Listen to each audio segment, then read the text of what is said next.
ایک استاد صاحب نے کلاس میں موجود جسمانی طور پر ایک مضبوط بچے کو بلایا، اسے سامنے کھڑا کیا، اپنے ہاتھ اس کے کندھے پر رکھے اور بولا تگڑا ہو جا، پھر اسے نیچے کی طرف دھکیلنا شروع کر دیا، یا یوں کہہ لیجئے کہ دبانا شروع کر دیا۔ وہ بچہ تگڑا تھا، وہ اکڑ کر کھڑا رہا۔ استاد محترم نے اپنا پورا زور لگانا شروع کر دیا، وہ بچہ دبنے لگا اور بالآخر ایسا ایسا نیچے بیٹھتا چلا گیا۔ استاد محترم بھی اسے دبانے کے لیے نیچے ہوتے چلے گئے۔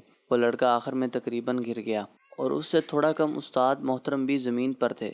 استاد صاحب نے اسے اٹھایا اور کلاس سے مخاطب ہوئے، آپ نے دیکھا مجھے اس بچے کو نیچے گرانے کے لیے کتنا زور لگانا پڑا۔ دوسرا یہ جیسے جیسے نیچے کی طرف جا رہا تھا میں بھی ویسے اس کے ساتھ ساتھ نیچے جا رہا تھا، یہاں تک کہ ہم دونوں زمین کی سطح تک پہنچ گئے۔ استاد محترم اس کے بعد رکے اور لمبی سانس لی اور بولے، یاد رکھیے ہم سب بھی زندگی میں کسی شخص کو نیچے گرانے یا دبانے کی کوشش کرتے ہیں تو صرف ہمارا ہدف ہی نیچے جاتا ہے، بلکہ ہم بھی اس کے ساتھ زمین کی سطح تک آ جاتے ہیں، مطلب انسانیت سے گر جاتے ہیں۔ جبکہ اس کے برعکس ہم جب کسی شخص کو نیچے سے اٹھاتے ہیں تو صرف وہ شخص اوپر نہیں آتا، ہم بھی اوپر اٹھتے چلے جاتے ہیں، ہمارا درجہ، ہمارا مقام ہی بلند ہو جاتا ہے۔